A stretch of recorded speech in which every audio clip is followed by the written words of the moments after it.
Hi, I'm David Simonson with helpforlife.net. I'm a marriage and family therapist in the Seattle area.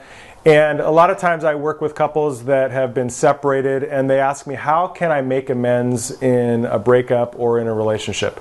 So there's two ways I think you can go about making amends. And I think first you need to ask yourself, why do you want to make an amends? Because making amends is by making things right with somebody. And so you need to seriously consider why you're doing that. So the first reason that you would make amends, I think, is because you've treated someone horribly and you really feel remorse. And so going to that person and asking for their forgiveness is a great way to make amends. Now, I guess what is your purpose? Is your purpose to get back in a relationship with them? Or is it just because you feel bad as a person and you want to just make things right?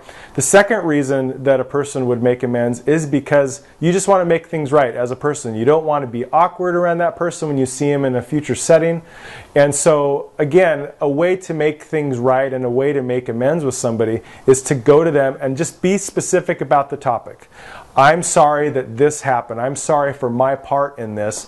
And then if they don't forgive you, that's on them. You've done what you've needed to do to make things right with this other person, and you can go along and feel okay with that.